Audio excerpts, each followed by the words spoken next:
there, moguls. It's me, Marshall Sylver, your personal millionaire maker. Getting very excited about my brand new show. 2 hours a day, 5 days a week. I'm going to broadcast live to you. In the first hour of the broadcast, I'm going to give you content, information for better sex, more money, emotional, mental, physical, and even spiritual power. I'll also invite some of my cool multi-millionaire and billionaire friends onto the show to give you more direction, more advice, more strategies and gambits for having it all. The second hour is what I'm most excited about. It's when I get a chance to chat with you. Yes, you. Where you can call in, talk to me, ask me questions. And if you say the secret word of the day, you could win $5,000 cash. At the very least, if you're the most interesting call of the day, you could also win 10 ounces of freshly minted Marshall Sylver 999 Fine Silver. All of that and more.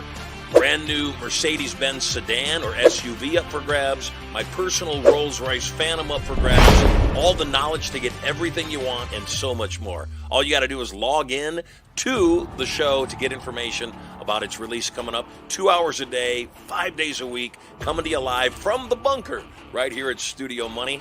I'm Marshall Sylver, your personal millionaire maker. Let me bring in our hypnotist, Marshall Sylver. It's Marshall Sylver, ladies and gentlemen, the world's fastest hypnotist.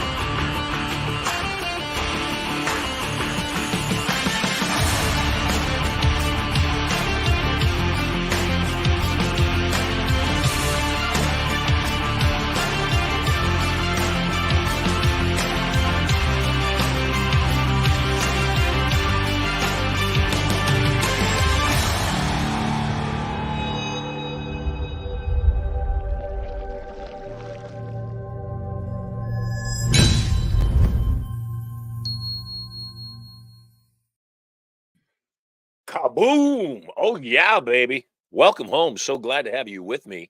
We are in for a really amazing show today.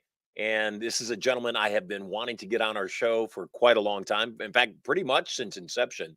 And very lucky to have him with us today. Before we get into that, I am reminded, as we were chatting pre-show with our guest, I'm reminded of a video that I watched, and I didn't say anything to our guest about the video, but I wanted to bring it up because it's something that is near and dear to my heart. There's a very well-known viral video of a very well-decorated military person, general, corporal, whatever, very well-known, not well-known to me apparently, very accomplished military personnel. And the video is all about him saying, when you wake up in the morning, make your bed. And I get the gist of the video, and I completely support and understand and even agree with the gist of the video that there are some things you need to do just to be disciplined. I would agree with that. Except, in my opinion anyway, that the idea of discipline is great. The idea of making your bed is a dumb idea. Totally useless. In fact, one of the most important things I think we can all learn about success is learning how to focus on the things that actually matter and let go of some things that don't matter at all. And making your bed is one of those things that I personally have never understood. When I was a kid, my mother, whom I loved very much and respected very much, insisted that I make my bed every single day. Now, mind you, I'm 14 years old, and I said to my mom, I'm 14. And unfortunately, I'm the only one that ever sees the interior of my bedroom. Nobody else ever sees it. Just me, and I don't care. Furthermore, if I make the bed in the morning, it's almost guaranteed that night I'm going to mess it up again. And then I'm going to wake up and I'm going to have to do it all over again. My mother was extremely adamant about making my bed. She said, no, Marshall, you need to make your bed. You need to learn discipline. I loved my mother very much. And I didn't want to disappoint her. I didn't want to go against her wishes. So what did I do? I sold my bed. I just got rid of it. I put a hook up in one corner of my bedroom. I put a hook inside the closet in the corner of the closet. And I bought a hammock. And I would sleep in the hammock during the night. And in the morning, I would unhook the hammock. I would hook it up in the closet. I'd shut the closet door. And there you go, bed made. But here's the upside of that experience. Not only was my bed made, my room was clear, which meant I didn't have this big, huge object taking up the majority of my little cramped bedroom, which meant Now I had space that I could practice doing prestidigitation, magic, baby, magic. And that was exactly what I did. And there's a lot of things that are kind of like that I just think people do because they were trained to do them and not necessarily that they were things that benefit their lives. People are afraid of certain things, and I know the fear is purely in protection. Yet I often wonder, what if they hadn't been programmed to be afraid of something? My amazing son Sterling, and I've got two amazing sons, Maximus and Sterling. So my one amazing son, Sterling, and his mom have begun a real estate investing course. I didn't tell them to do it. I didn't suggest to them to do it. They're doing it because they want to. And both my son, who's 13, and my wife, who's 21 and holding, both of my family members doing the real estate training by a brilliant man, by the way, Andrew Schlegel. Not only been a guest on this show, he's a guest of everything that we do. He originally was a student of mine. Helped him put some pieces in place to further his training and speaking career. But now is just a peer. Now is amazing, is doing a 60-day challenge. You heard it right. 60 days of training every day, 6 days a week, pausing on Sunday for rest. And the training's remarkable. And what I love about it is the training is not only a great training, it also is challenging people to actually do the things they've got to do to become an investor. And one of the first things that he challenged the viewers to do was go out and get leads. My wife is not used to doing cold calls. She's been taken care of since we met some 17 plus years ago. So she doesn't have to make cold calls. She's never made cold calls in her life. And my 13-year-old son has never made calls either. Yet both of them, with the instruction they got, went out and made calls, found some owner finance deals that weren't advertised that way. They found some deals, made a call, said, hey, would you be willing to carry paper? And they've found almost a dozen deals already. So again, sometimes there's things that we're forced to do that won't serve us, but then there's some things that we don't do by habit as well that do serve us. It's up to us to figure out what they are. The gentleman that I'm about to introduce to you is a rock star on so many levels. On today's show, we've got Dan Clark. He's educated in psychology. He's founder of a multi-million-dollar international communications firm. He's a New York Times bestselling author of, check this out, 37 books, and a primary contributing author to the Chicken Soup for the Soul series. He's a university professor, American Patriot, which I love very much, as you know, YouTube and podcast host, gold record songwriter, filmmaker, award-winning athlete who fought his way back from a paralyzing injury that cut short his football career. Dan was inducted into the Professional Speakers Hall of Fame, named one of the top 10 motivational speakers in the world. He's been featured on Oprah, Glenn Beck, Jimmy Fallon, the Mayo Clinic Journal, Sports Illustrated, Forbes, Entrepreneur, and Millionaire magazines. As a storyteller, Dan has been published in more than 50 million books in 40 languages worldwide. And he's delivered more than 5,500 speeches to millions of people in 75 countries, to most of the Fortune 500, elite associations, the United Nations, world champion sports teams, our military combat troops all around the globe.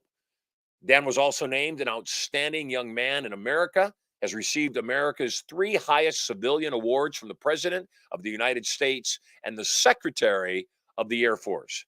Most significantly, Dan was named Utah Father of the Year. And in my book, that's the greatest accolade of all of the above.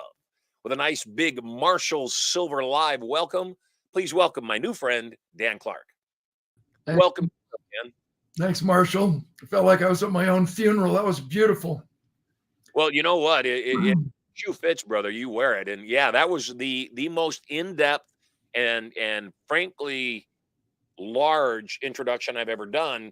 And it still doesn't come close to what you've accomplished. So I am humbled to have you on the show. I'm grateful that you're here, and I really look forward to hearing all about you. Hey, tell us about, number one, I know you're up in Utah. Tell us about the incredible room that I'm looking at. What is that? Yeah, I live half the year in Arizona. That's where I was born, and the rest of the year in the mountains of Utah. So we built our dream house way back in 1989. And I suppose every male on the planet dreams of having an I love me room, our own man cave. And so, accolades to my bride for allowing me to have this. I love to read. I've read one book a week for the last 16 and a half years. And so right off our foyer, right off our front entranceway, we have our library, and it's filled with, hundreds of books, but I turned it into my man cave, which allows me to prove true that a picture paints 1,000 words. Every picture has a story. And so I've had the privilege of flying all the bombers, all the fighter jets in the United States Air Force and the Navy, and flying with the Thunderbirds and going downrange to Iraq, Afghanistan, war zone 8 times on 8 different military tribute tours. So every time I fly a fighter jet or a bomber, the commander always gives me a model, a very posh model of that aircraft with the plaque that talks about the distance, the altitude, the speed. I went Mach 2, twice the speed of sound. I've got 9.4 Gs a few times. Holy cow. Iraq, I've got pictures of me speaking in the grand ballroom of Saddam Hussein, downtown Baghdad, standing on the roof of Father Abraham, Isaac, Jacob. Father Abraham grew up in southern Iraq. And I have a picture of me standing on the roof of his 27-room home where he grew up. And on the other side of the wall is Ur of the Chaldeans, which we read about in the Jewish Talmud and in the Old Testament and Deuteronomy. So I have my military coin collection, and that's the most significant thing in my life. Every time you go beyond the call of duty, a military commander has been given the opportunity to design their very own coin. And I'll just grab one right here. And they design it as a front and a back. And when they give you that compliment of going beyond the call of duty, they put the coin in their hand. They shake your hand. They say, thank you. And I have over 1,000 of these coins in my library. Holy cow. Probably 200 under the glass of my desk. And every coin has a story. May I just add to this something very interesting that I think kind of culminates my quick tour through my library. Every time I speak at a commander's conference, a commander's call, and by law, there are 14 4-star generals in the United States Air Force. And I'll come and speak to all their troops. I'll spend two and a half days on their base. And they always say, Dan, you volunteered your time and talents. What would you like to do before you leave? Is there something else we could do? And I say, yeah, I want to see your office. And they say, why? And I say, because a 4-star general usually has been in the Air Force about 35 to 37 years, which means they've made 22 moves. And I want to know what still makes their wall.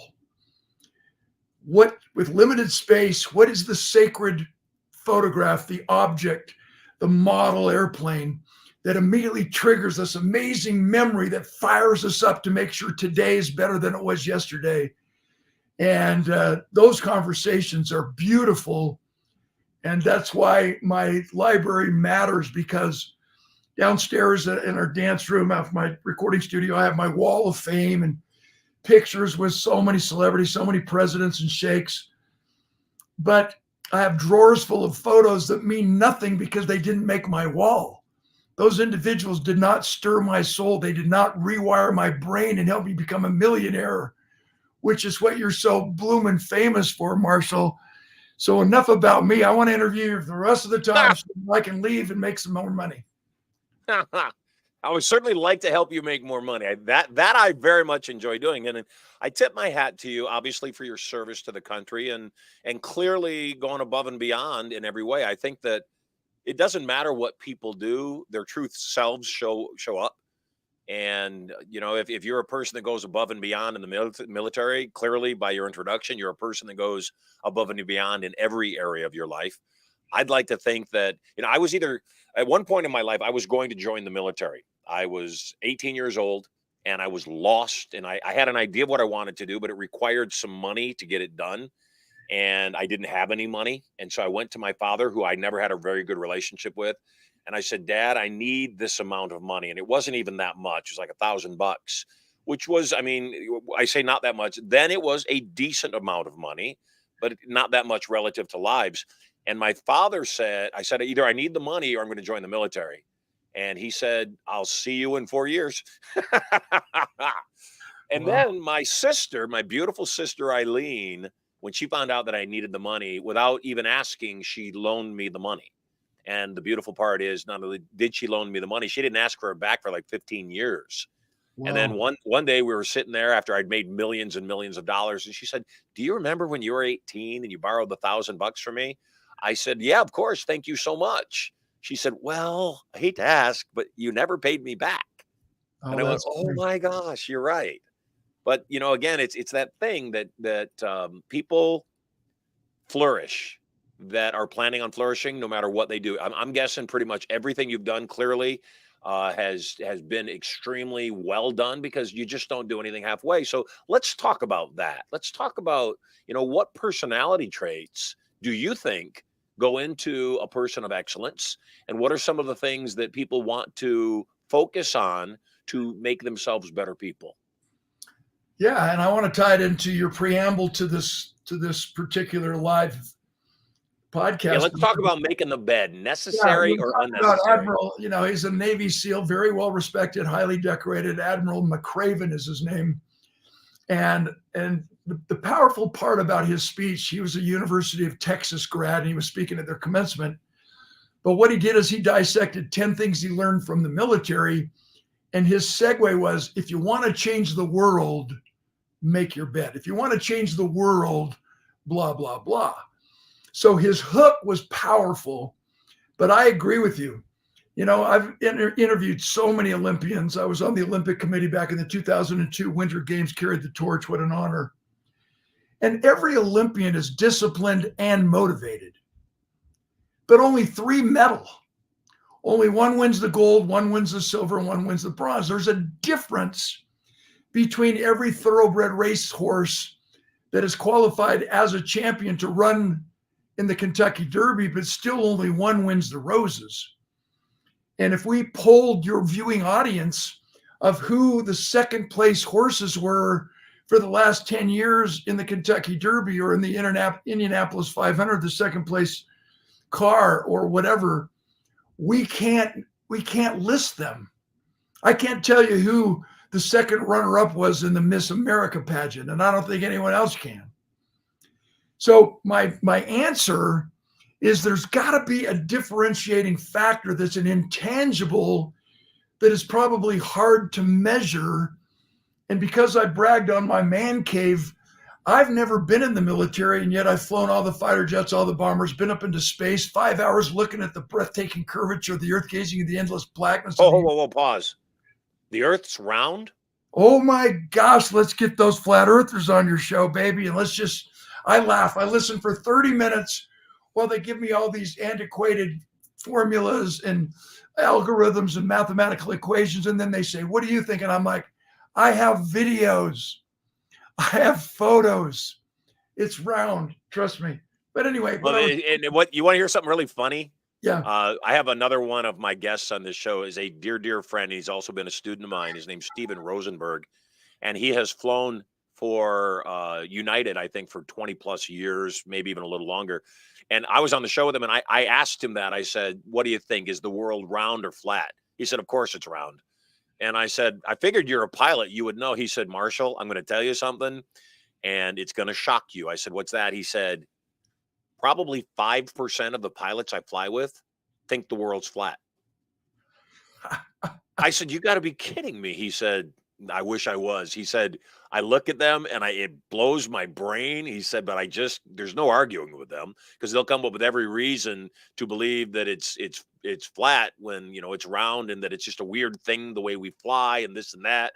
And I said, it's fascinating hypnosis. So you've seen the curvature of the earth. We know the world's round. Let's put that to rest. If you're a flat earther, yeah, please call in. We'd love to chat with you, because I'd like to get it. Because right there, isn't that what you just were describing? Is that it's a person's reality. Some people compete for an Olympic gold medal. Some people are there to take the medal. And that's different. And that's Difference a unique. between Muhammad Ali taught me. I was his house guest back in 1988 before Parkinson's set in. I was the state. I got to also say you have already set a new record on names dropped. So congratulations. Good job. So Muhammad, I was the state Golden Gloves boxing champion, and he was my hero. And I got a chance to meet him, be a house guest for 5 hours in Berrien Springs, Michigan, after I got through speaking at Andrews University. And afterwards, we watched his greatest fights on the big screen, blah, blah, blah. And afterwards, he says, "You have any questions?" And I said, "Yeah. What is your greatest exercise that got you in the best physical condition the fastest?" And he said, "Stomach crunches." And I said, "Really? How many did you do?" He said, "I don't know. I never started to count until they started to hurt." And I said, "Teach me." And he said, "Dan, there's a difference between training to fight and training to win." And I said, "Well, champ, you've been 3-time world champion. That means you've been defeated twice by inferior opponents. Why?" He said, "I got complacent." I said, "What did you mean?" He said, "I forgot that once the fight begins, I no longer hold the title. I've put it up for grabs, and I must become brilliant at the basics and fight as hard as I did the first time I won it to win it back." So again, the consolidated messages of what we're talking about.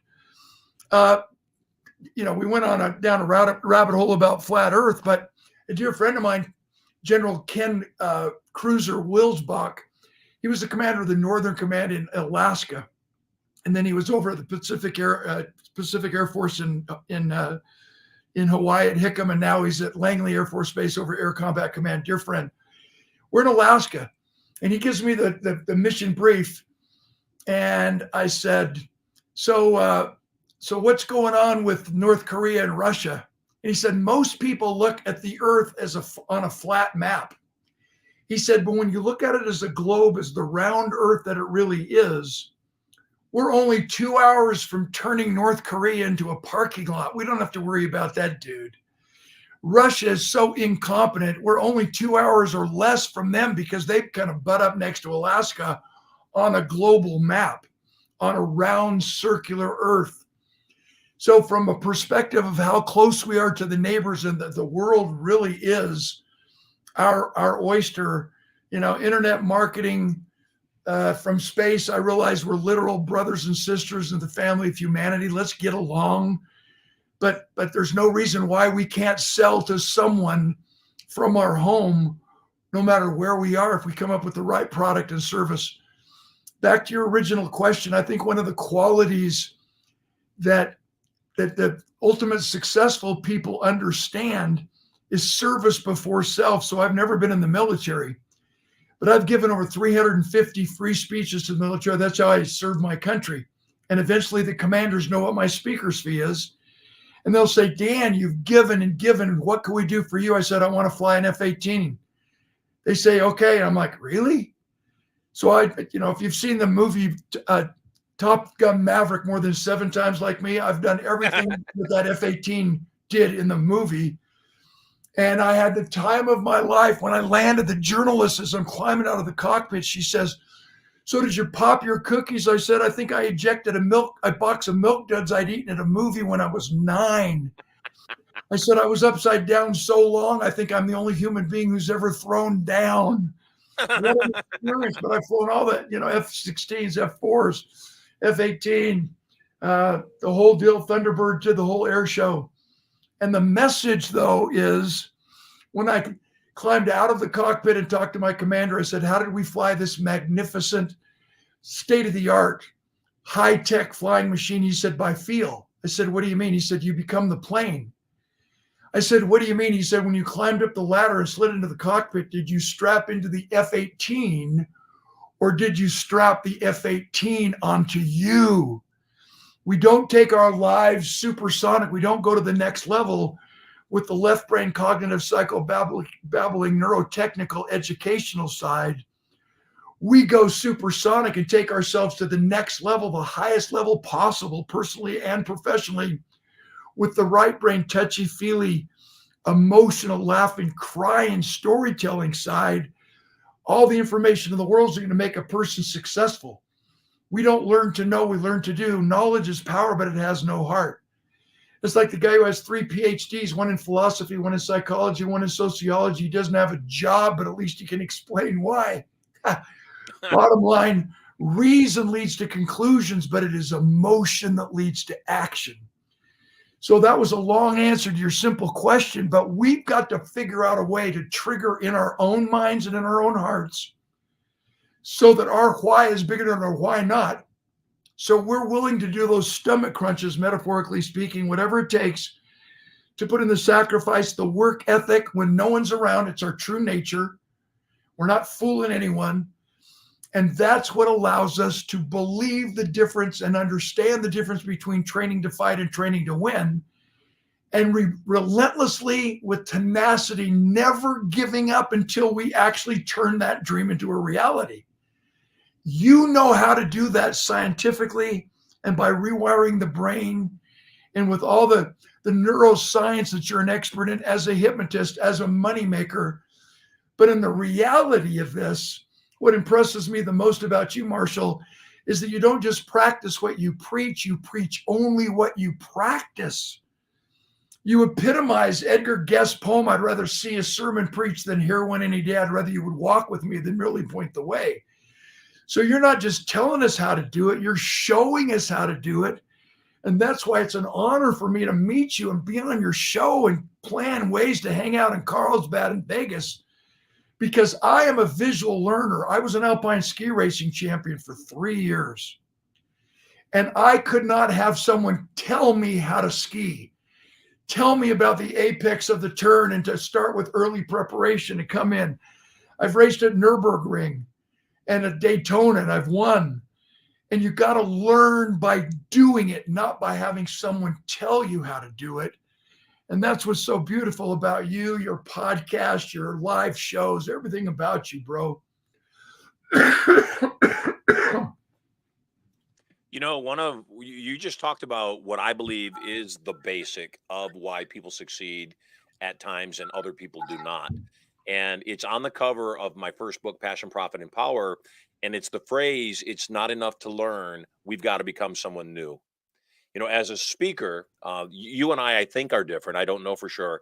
I haven't asked for a speaking fee in a long time.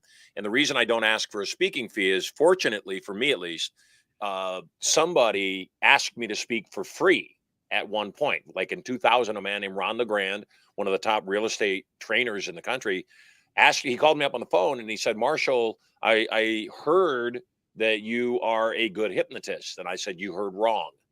And he said, oh, I'm sorry. I said, I'm the hypnotist. And he chuckled a little bit. He said, well, that's great. That's kind of cocky. I said, it's not cocky when you back it up.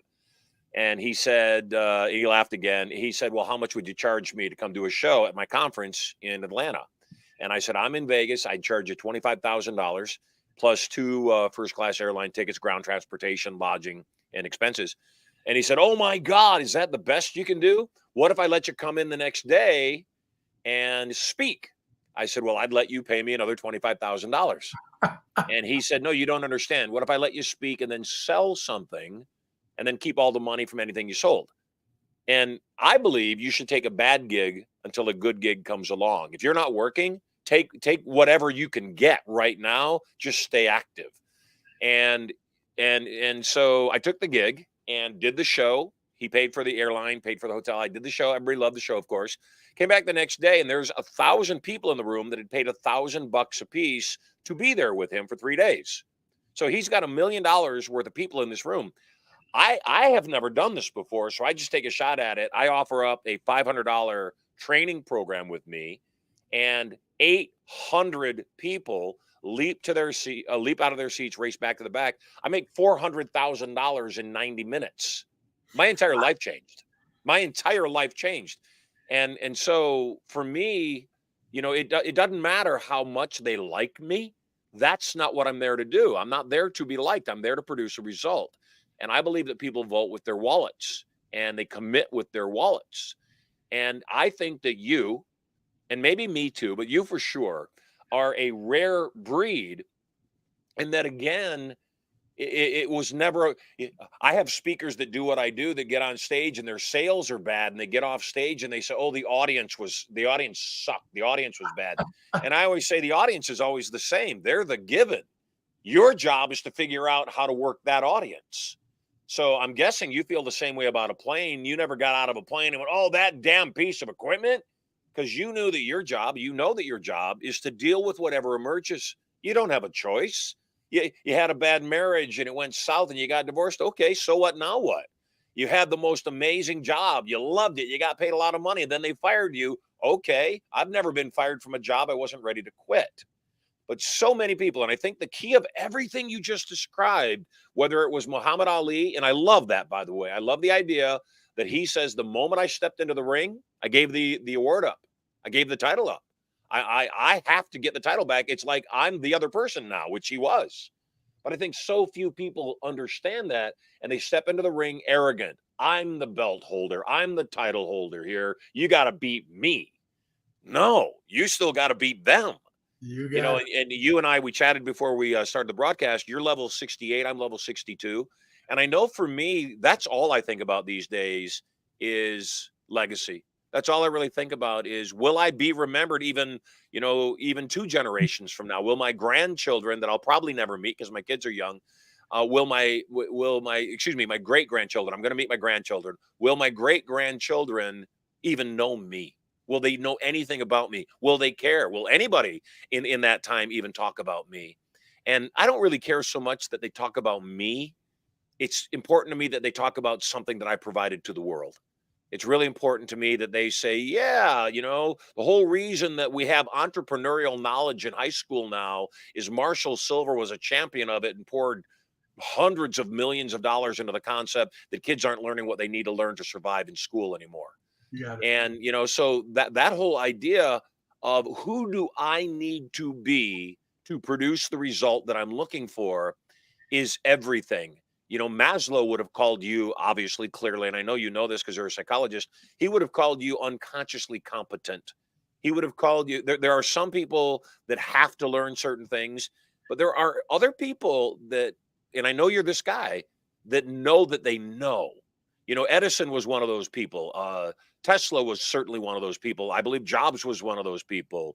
Bill Gates, not so much. But Jobs definitely was one of those people that just knew that he knew. It wasn't, can we create this thing? The question was always, how do we? Exactly. How do we do this? So what's your take on that? Well, out of my 37 books, my flagship book is called The Art of Significance, Achieving the Level Beyond Success. And it was a 30-year project.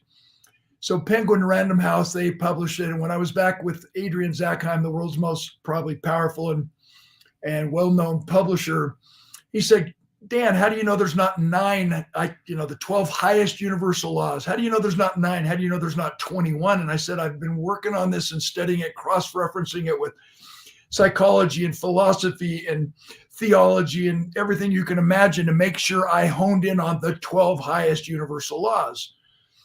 And so I'm really proud of that book. And when I finished my book tour, I realized the most frequently asked question was, Clark, what's the difference between success and significance? And it ties right in with my personal definition of leaving a legacy and what we've been talking about and what you represent to the world, Marshall. To explain the difference, I was in a conversation with one of my football teammates who was drafted into the National Football League in the second round by the Philadelphia Eagles. And after 2 years with the Eagles, he's traded to my Oakland Raiders. And after 4 years in the league, playing at the highest Pro Bowl status, one day he walks out of practice, quits, never to play again. Why? He loved being a football player, but he hated playing football. He got what he thought he wanted. He loved the celebrity perks and the fame and fortune that allowed him to live this life we call successful, which is competing against others. Nice house, nice car, nice income, nice title, nice toys, nice holidays. But because his inner voice and his true purpose in life was misaligned with who he was, and because he hated what he had to do to get what he thought he wanted, he would never live a life of significance, and he would die with his music still in him. So bottom line, successful people get what they think they want by focusing in on what matters at the moment. But those of us who are striving to live lives of significance want what we get because we focus on what matters most, which is what lasts the longest. So we refuse to die with regrets or with our intentions and music still in us. So leaving a legacy, when I talk to multi-level marketing companies, when I talk to sales groups, when I talk to realtors, anyone who's self-employed, selling insurance, financial advisors, wealth managers, anybody who basically says, I'm an entrepreneur, even though I'm part of this larger team, I really believe that something deep inside of them is continuously questioning whether or not they're getting what they want, but more significantly, are they wanting what they get so they don't just end up with 2 Bentleys, 5 cottages, and no family or friends to share it with? As the Bible clearly says, too many people are selling their souls. They're gaining the whole world. What are we willing to exchange for our soul? And so when I looked you up, when I started listening to your recordings and your podcast, bro, when I started thinking about what does it really mean to rewire the brain, and you're the expert, my question was, why are you doing what you're doing?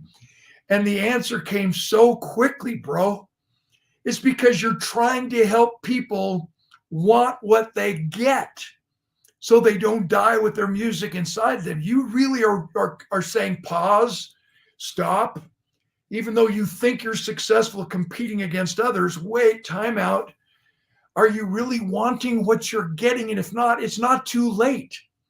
And in my mind, that's why you're going to leave a legacy. And that's why I'm striving to leave a legacy every day. I want people to leave me, always leave my audiences, leave me one-on-one, leave me in a live stream podcast saying, I like me best when I'm with you. I want to see you again. That we talked about some significant things that can actually change our lives. And when the water in the lake goes up, all the boats rise together. I've taught public speaking at the university level for 11 years. And it forced me to focus in on everything I know about presentation, about coaching, about teaching, about public speaking, which you're an expert in. And in my words, which I know you'll agree with, seek to bless, not impress. It's not about them. If we're nervous before we speak, it means we think it's about us. But if we're excited before we speak, we know it's about the audience. We are there to give them some service, to give them something that will allow them to take themselves to the next level. Just like your story about in 90 minutes generating $400,000 income. That had nothing to do with money. I know you weren't backstage going, wait a minute. If I can dazzle these folks, I can make $500,000. No freaking way. You were basically saying, I'm going to blow their minds and give them tools that they can actually implement the second they leave. And the report card is, here's some money because, like you said, our wallets actually speak for us. Put your money where your mouth is, or you're just blowing smoke like the rest of the world. So I just consolidated what you've been teaching me way before we jumped on this call, bro. I've been watching you, listening to you. Your rep is so extraordinary because you are significant. You know, what you just said is absolutely key. And I want to add a caveat to that. I hear people all the time say, I don't do this for the money. And you know me, I'm not much on chasing money. And you know me, I'm never motivated by money. And I call bullshit.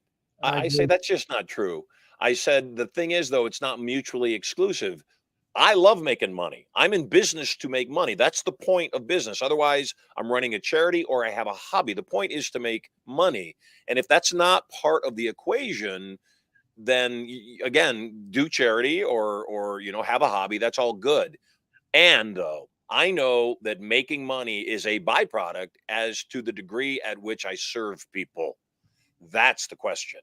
And so sometimes I think that people don't understand that it's actually appropriate to be in it for the money and also be in it to change lives. And I think, that's the distinction. When you went above and beyond, over 1,000 times in the course of your military career, you didn't do it because that's what they were paying you for, except I promise you, because you got to eat, you probably wouldn't have done any of it if you didn't have a paycheck coming in on a regular basis, because you couldn't. That said, though, the money isn't enough to make somebody excellent. We are excellent because of our reputation and the protection of that reputation. Back when I was a kid, I did magic, and one of the things, some of the things I did had silk scarves. And I'm 17 years old. I'm working in nightclubs with people twice my age, and they're seasoned professionals, been working at it for a long time, making money. They used to make fun of me that I would sit between shows in my dressing room, pressing all the silks, ironing all the silks, because they look better ironed. And they would say, no one's going to judge your act based on whether or not those silks were ironed. And I said, no, they won't even notice that the silks were ironed, but they won't notice that they were wrinkled either. And for me, it may be the people that come and see me on this particular show, it may be the only show they see all year. It may be their only date. And as a professional, I owe it to them to take charge of the things that I can fix. If I don't know it, if I don't think about it, okay, that I'll give myself grace. But if I think about it and I still do it, and I know that it's not as good as it could have been, then I'm not a pro. I'm an amateur. Absolutely. And I think, so the expression, I just want to wrap it up, is good enough isn't. If it could be better, it's not good enough. It could have been better. It's not good enough. Yeah, I was going to say, I love to make money. We need to make as much money as we can. So when, my speaker's fee's been $25K for all these years. And when I can speak 150 times a year, that gives me the luxury to give some time and talent away to the causes that I choose, who can't afford to pay me my fee, i.e. the military, i.e. the Make-A-Wish Foundation, i.e. Operation Smile. We do the cleft lip, cleft palate surgeries all over the world, which is part of our service before self mindset, which got us to where we are in the first place. So I agree with you. Let's make as much money as we can because of what we can do with the money, like the impact that you've had on school kids, on teaching them everything that they don't learn in the classroom. What a noble part of your massive and mega legacy, bro. So I agree with you 100% of the time. But, you just said something. You said they're not going to notice whether or not the silks are ironed. But you know what's so funny? I would believe they would notice if the silks were not ironed, because as a professional speaker, when I go into a place that hasn't splurged on the top of the line audio visual company, and they're trying to cut corners, people complain. People never say anything when the sound system and the lighting is perfect, but the second something breaks, they complain about it. They notice those brutal things. So we've got to pay attention to the small, little, teeny things, which is one of your famous things. I mean, I can't even imagine hanging with you in a day to just overhear your conversations about the little, teeny things that matter the most, that really add up to making you that consummate professional, why you are the hypnotist, not just a hypnotist. And I would suspect it's not the giant obvious things. It's the little teeny things behind the scenes, the ironing of the silks when you were 17 that have made you who you are. Is that not correct? Well, for me, again, I think of somebody like, not a great example now, but certainly an example that I've known for a long time, a guy like Steve Wynn, who changed the entire face of Las Vegas, regardless of whatever happened toward the end of his career. He changed the face of Las Vegas, and he, because I knew him personally during this time. I was in Vegas. I was a performer. I interacted with him. We ran in similar circles. His president of all of his operations and I used to play poker together. And they would take charge. He would review every design detail, the color of the carpet, the color of the sheets in the bed, inside the sleeping rooms, and he would handle everything. And I asked Bobby Baldwin, his president, how does he do that? And he said he makes decisions quickly, and he sticks with his decision until it's proven that his decision was wrong. But he's willing to make bad decisions. But just because he knows he's got to sometimes make a decision so that a decision is made and no time is wasted in that indecisive state, because not making a decision is making a decision. And so for me, it really is about ironing the silks only because you realized they were wrinkled. If you never realized they were wrinkled, okay, you didn't realize it. Somebody points it out to you. Oh yeah, I just noticed that your silks. Is there anything you could use besides silks? Because those were wrinkled. You just take charge of what you can take charge. When I first started doing hypnosis, I would show up with these gorgeous custom built chairs, and every other hypnotist at the time was just using, whatever conference chairs were in the room. And they used to laugh at me that I would hire a truck to bring in these chairs to make the stage look better. And I said, you do realize it's the only other thing on stage besides me and the subjects. I'm going to make everything I can look better. Beautiful. Because that's the point. Beautiful. Where do people that have found themselves off track go to become excellent? I love the military because it forces people to have discipline. And that's what I got from the Make Your Bed story was start your day with discipline. Start it by doing something that you just do because it's the right thing to do. That part I got. And when you start paying attention to what are the actions that I'm taking that actually have impact, then those things can become that discipline, those things that actually matter. Drink the water in the morning. Absolutely. First thing you get out of bed. Be grateful. Thank God for everything you've got because the rich get richer. Tell the people in your life that are closest to you, especially ones sharing a household with you, the moment you see them first thing in the morning, I love you. Thank you for being in my life. I'm so grateful and so proud. And those disciplines that I sometimes wonder if someone were to hang out with a guy like you for a day, would they be shocked at the things that you just do naturally? You just did exactly what I was talking about. From the moment you got on this show live, you were complimenting me. From the moment we started talking, you said, hey, I want to interview you. You're the one that should be interviewed right now. That schmoozing, which is what that is a natural trait for successful people because you also said it. People like themselves when they're in your presence. And that is the sign and the barometer of a good relationship. What else can people do to step into their own excellence? Because I believe everybody has not the potential. I believe that everybody has the skill set to be excellent. And I think that, and it's why I chose my profession, most people don't believe that. Most people don't know that. Most people think they're lucky to get whatever they get. They're fortunate that anybody pays any attention to them. And I think that that's the bigger danger.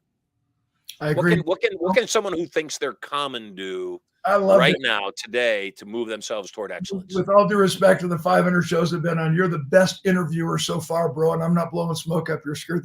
You asked the greatest Yes, question. I am. And yes, you are. You're so funny. So let me just take you back to my experience in space. So I'm 17 miles above the Earth's surface.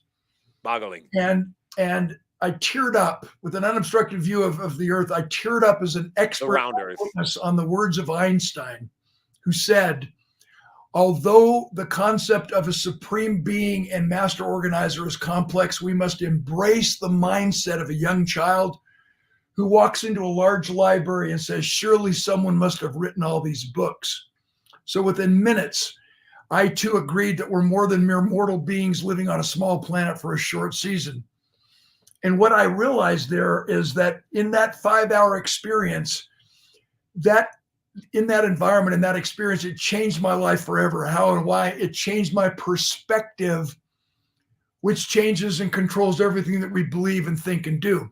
So let me just give you a couple of quick examples as I answer your question. Is your glass half empty or half full, or is it refillable? It's perspective. It's somehow we could have everybody on your podcast right now viewing, looking out my library window, witnessing a lashing rainstorm. Someone would complain, what a horrible day. Someone else would exclaim, what a wonderful day. And the weather did not change. Right. It's perspective. We don't see things as they are. We see things as we are, which is your whole premise of hypnosis from an outsider's perspective looking in.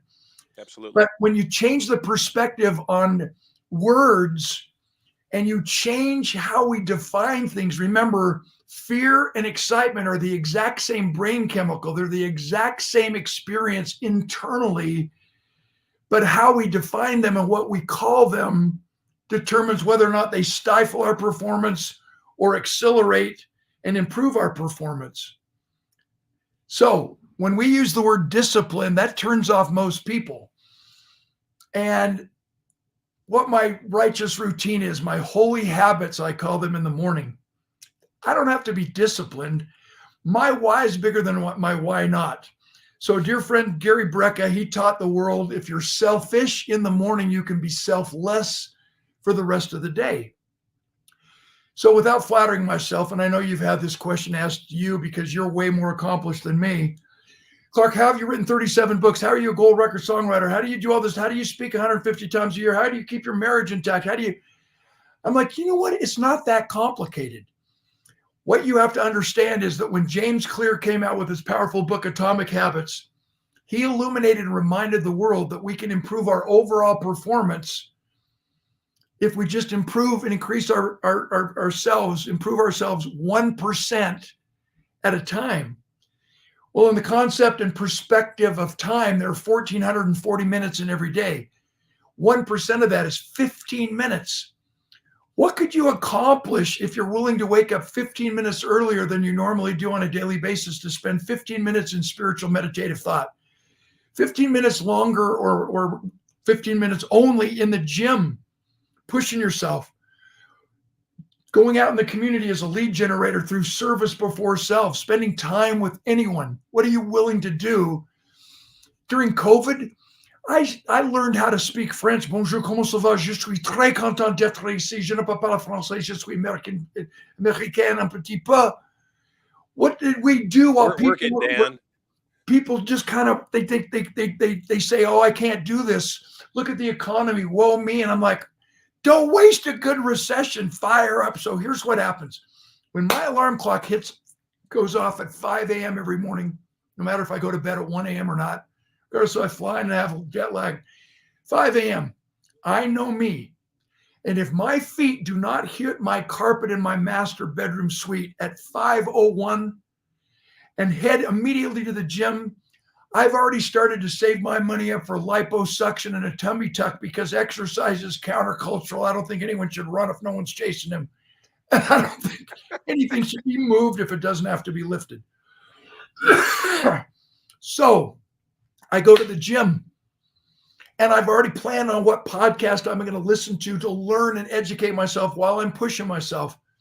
Then I come up here to perspire and actually I lied. I go to the gym and I cold plunge, bro, 42 degrees for 6.5 minutes.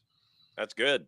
Yeah. And then while my body's warming up itself, we burn about 830 to 940 calories as we naturally warm up our body, which gives us a 7-hour dopamine rush for the rest of the day. Then I exercise with the podcast. Then I come up to my library and I read for an hour. And I would do that before I have any spousal responsibilities, before I check any emails, before the phone can ring in my office, before I have any responsibilities with children or grandchildren. If you're selfish in the morning, you can be selfless at night. Then my creative juices kick in. So on a cold night in Utah, I don't want to hop in a car and drive to a recording studio and pay some engineer, $150 an hour, 3 hours minimum. I've got guitars around my house. I've got 2 pianos. So when the creative juices flow and I've put everybody to bed, I can go down into my recording studio, which is triple insulated so that the dogs in the neighborhood don't kill themselves when I'm trying to figure out a new melody. And I've me time. It's so easy to just make our dreams come true and accomplish everything that we want to accomplish and keep our life in balance, not balance. That's an either or composition. And that's unachievable. We know that work-life balance is a joke. We have one life, but we can have it all if we just prioritize our why is bigger than our why and not. So it's about not time management. It's about energy management. And it's amazing when something is so critically important, we can do that. That's the first part of the answer. May I just share what I learned in space? When I came back to Earth, I was obsessed with astronomy. I became a student of astrophysics, and I read everything that Wernher von Braun, the father of NASA, the guy who put together the mathematical equation, the algorithms to put a guy on the moon. I read everything that he wrote, which incidentally, he has a firm belief in God, a supreme organizer. And here's what I discovered, which is really simple as far as the takeaway tools that your audience can learn about and implement when they click off this podcast. It's not just a rah. When I recovered from my football paralysis, I played football all those years, 13 years. One day in practice, the dream ended. Coach blew the whistle. Another player and I ran full speed into each other in a violent head-on collision, smashing my right shoulder into the cutting edge of my fiberglass pads. We slammed to the ground. When Lyle got off of me, I compressed the 7th cervical vertebrae in my neck. I had severed the axillary nerve of my right deltoid muscle, suffered a grade 2 level concussion. My eye drooped. I had lost the speech, couldn't talk anymore. My right side was paralyzed. My arm dangled helplessly at my side, leaving me paralyzed for 14 months. I went to 16 doctors, 15 of whom told me I would not get better. I would never recover. Now, and I thought I spiraled downward until I hit what I thought was rock bottom. Now that I fought my way back to a 95% recovery, 3 most frequently asked questions are these. Clark, what do you mean you thought you hit rock bottom? If you remember nothing else I say today, my friends, no matter how hard or tough it gets, no one ever hits rock bottom. We hit rock foundation. We hit rock belief. We hit the baseline core values and governing principles on which we were raised. Number 2, Clark, why did you keep going to so many different doctors? I kept going from doctor to doctor until I found one who believed I would get better. So we can't discount the significance of belief. In leadership, the purpose of a leader is to grow more leaders who believe what you believe, not generate more followers. In sales, get over the myth of rejection. Fire up and believe in your product and service. Because in sales, the goal is not to do business with everybody who wants what you have. The goal is to do business only with those who believe what you believe, so they choose you, not just somebody who does what you do. So it's about belief. And the third most powerful,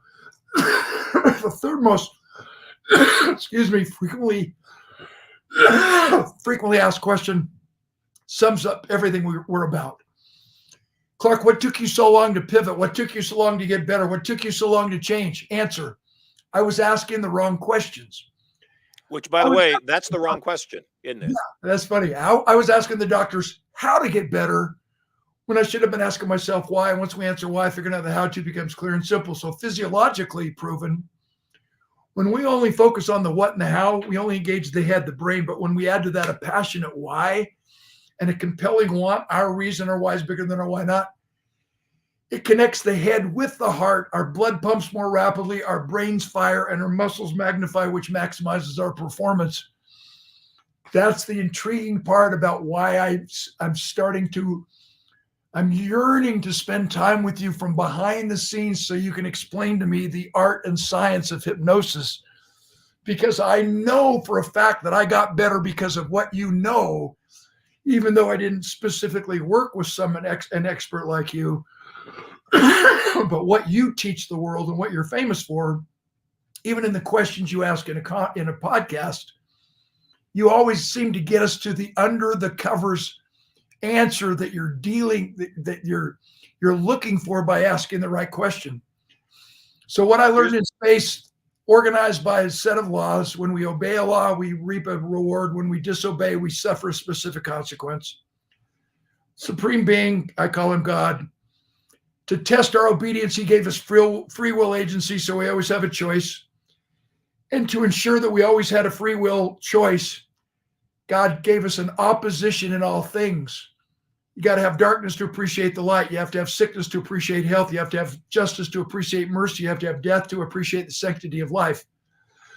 And because each of us born into this world was going to be subjected to this opposition in all things, this temptation, if you will, this ability to choose left or right, right from wrong. God gave every person born into this world an inherent ability to discern right from wrong, truth from error. We commonly call this ability our conscience. And so I want to make sure we understand if that's true, and I believe it is, our conscience will never fail us. Only our desire to follow it decreases as we continue to do the wrong thing. That's why we have to understand what Dr. Jim Rohn said, that we become the average of the 5 people we associate with the most, which means We must be willing to pay any price and travel any distance to associate with extraordinary human beings, even online. An amazing podcast by Marshall Sylver. Yeah, I love that. And a couple of things. Number one, I have never had an hour of this broadcast go by so fast. Never. I mean, I looked up at the clock and I've been so enthralled with, our conversation. I look up at the clock and I went, holy cow, the time's already gone by. You said something there that was Ayn Rand, who wrote Atlas Shrugged and The Fountainhead, wrote another book called The Virtues of Selfishness. And you were talking about the morning routine, getting up and doing your morning routine, getting everything done before you even spend any time with your bride, whom I clearly know you love very much. And I would agree that most people don't realize selfishness is not a bad quality when that selfishness is about preparing you to be a better person to give more. If you don't put your mask on first before you help the person beside you on the plane, you're both dying. So put your mask on first. The other thing, though, that you said, and it was of the three things, all three were based on belief. The first two were majorly based on what's going on in your head. And so I was last night getting ready to go to bed, and the family, we were all snuggling and hanging out. We just finished watching a movie. It was a little bit early. And so I wanted to find something just fun to watch for, 20, 30 minutes. And I stumbled on a TV show called The Young Sheldon. And if you haven't watched it, you should watch it, because the same guy that did 2.5 Men, Big Bang Theory, it's about the Big Bang Theory's Sheldon when he was a kid. And it's, number one, it's funny, but it's smart. And I like smart humor. And they quoted the philosopher Blaise Pascal, who was both a French mathematician and a physicist and a philosopher. And they quoted him during the show. And I didn't realize that the quote was his, because it's something that I've said forever. I'm not religious. I have a very deep love of God and absolute certainty of existence of God, not only in my life, but in the universe. It's as certain as the earth is round to me. It's not a question, is there a higher power? Is there a God? It's certain. And so sometimes people will ask me about my belief in God, and I say, there's no downside in believing in God. If there is no God and I believe in God, I'm okay. Nothing changed. But if I don't believe in God and there was a God, guess what? That changes everything. That's Pascal. And so, that's Pascal. Yep. I come back to the concept of everything you were just talking about. What is in my best interest to believe? I can believe anything I want to believe. And you went to 16 doctors. Why? You didn't believe the first 15. You said, no. Yeah, maybe that's true for everybody else you ever see, but that's not true for me. I'm walking again. I'm using my arms again. I'm getting it all back, if not all of it, pretty much all of it back. That's what I'm doing. So I'm not listening to your no. I'm not listening to your denial. I'm not even listening to your professional opinion. I'm going to get a better one.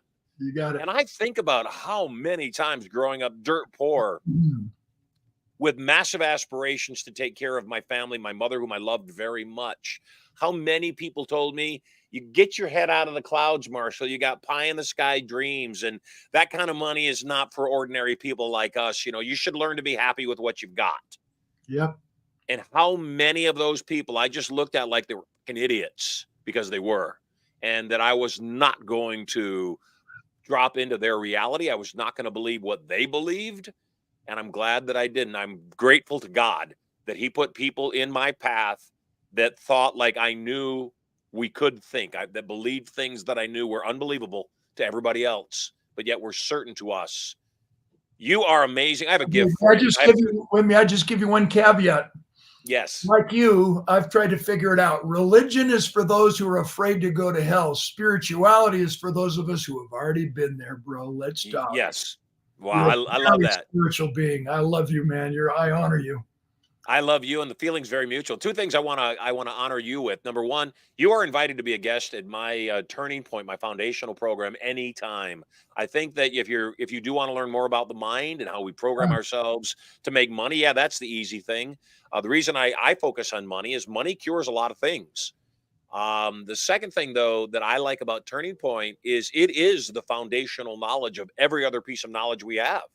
That our subconscious mind filters everything. You can have the best information ever, And yet, if your brain resists it or determines it's not true, chooses to put it over here in, an area of stuff that are nice fantasies, then it's not true for you. You can never use it. Not believing in something doesn't mean it doesn't exist. It means it doesn't exist for you. So the first thing, I want to give you 2 tickets to Turning Point. I'd love to have you, as many as you like. Bring yourself, bring your bride, bring your guest. Come check it out. I'd like to have you there because I want to spend selfishly more time with you. And then the other gift I have for you is something I don't give to everybody. It's very near and dear to my heart. I went out and had some beautiful 10-ounce bars of pure silver minted with my logo. So they look like this: Marshall Sylver silver, 10 troy ounces of fine silver. And I'd like to give you one of these silver bars just to put on your desk, to put in your man cave, to be reminded of the beginning of our friendship. And so that's my gift to you. Any last thing you want to say to the audience before we wrap up? One of my favorite interviews of all time on this show. Thank you so much. No, just a way for us to keep in touch. I really do believe we become the average of the 5 people we associate with the most. So if you see in your heart. So on that note, how does everybody find you? Where can they find you online? How do they get a hold of you? Yeah, my website's danclark.com. On my social media, Instagram and Facebook, it's Dan Clark Speak. You can watch some of my videos just like you're putting up there. I have a Speak Like a Pro. Anybody's interested in taking their communication or speaking, public speaking, storytelling skills and talent to the next level, you can look at that right there. There's a link. Look at you, brother. I'm impressed with your whole stuff. My producer is Sterling Sylver, and he is always on the ball. He's remarkable. Yeah, so there's the link right there. And, you can always, join the upsell. I have group coaching. I've written so many speeches for celebrities. I've written 5 speeches for Kareem Abdul-Jabbar. I wrote his TED Talk, and Derek Hough, and Hank Haney, Tiger Woods golf coach, Paul Abdul. The list goes on and on. If I can help you as a leader, as an entrepreneur, take your communication, your public speaking, storytelling skills to the next level, I want to be your coach. And stealing something from you, Marshall, I'm not a speaker coach. I am the speaker coach. So I would love to stay in touch with all of you. Please go to that link and let's keep in touch. And I'm going to track you down, brother. We're going to spend some belly-to-belly time because at my age, I'm looking for mentors and people who can take me to the next level. And you've risen to the top of the food chain, bro. I hope you take that as a compliment. I've met so many folks, and you're at the top. So thank you. You honor me. Yeah, I'm grateful for you too, and I'm excited and would love to have this be the beginning of a very long and extremely intimate, well connected friendship and relationship from this point forward. Good. Take care, my friend. Maybe you can hypnotize my wife so that she's a little more forthcoming and maybe loves me more than she's ever loved me before. And then send me the invoice, because that's definitely worth the investment. Yeah, I can do that. I can do that. I hypnotized my own wife to ask me out on a date 17 years ago. I love it. This is so good. It's great stuff. Okay, bro. Thank you for having me. God bless. See ya. God bless you, brother. Dan, I look forward to seeing you. And I'd like to just real quickly thank Christian Jensen for connecting us. He's a brilliant connector. He's a great guy, my great friend. I know you're a great friend too. Yep. And so glad he brought us together. His dad was one of my childhood heroes. That's how far he and I go back. So, well, that's another. I'm part of the man story for a future broadcast. His dad. Yeah, I'm partly the man I am because of Christian Jensen's dad and mom. Yeah, I love his family. Wow. Yeah, I look forward to hearing more about that on the next show, brother. Yeah, thanks, man. See you, Marshall. Take care, Dan. Yeah, today's show just flew by. Absolutely flew by. Hey, if you want to join us, we're in Las Vegas for, let's see, there's 4 events going on in July next month. We've got Turning Point, and I'd like to have you at Turning Point. If you'd like to join me at Turning Point, sylver.com, sylver.com/TP. Go check out the courses that we have. But if you'd like to attend Turning Point, the tickets are $3,000 a piece. I'd like to give you 2 tickets to Turning Point for the first 3 callers to 1-800-92-POWER. 1-800-92-POWER. And we'll get you there. We've also got a inner circle going on in July. Looking forward to seeing everybody there. We also have the first Prosperity Alliance event. We've tied it into our best event going on in July. If you're an inner circle member, You have already received 2 tickets to that event, completely included in your package. So I look forward to seeing you there at Prosperity Palace. And then we also do have a speaker training coming up in July. So I'd like to see you at any of those events. I'm Marshall Sylver. You are totally loved. I am grateful to you. Thanks again to our guest, Dan Clark, for being on the show today. We've got another great guest on tomorrow's show, 10 a.m., same place, same time. I'll see you then. Hey there, moguls. It's me, Marshall Sylver, your personal millionaire maker. Getting very excited about my brand new show coming up 2 hours a day, 5 days a week. I'm going to broadcast live to you. I'm going to give you content, information, emotional, mental, physical, and even spiritual power. I'll also invite some of my cool multi-millionaire and billionaire friends onto the show to give you more direction, more advice for having it all. All the knowledge to get everything you want and so much more. All you got to do is log in to the show to get information coming to you live from the bunker right here at Studio Money. So stay tuned.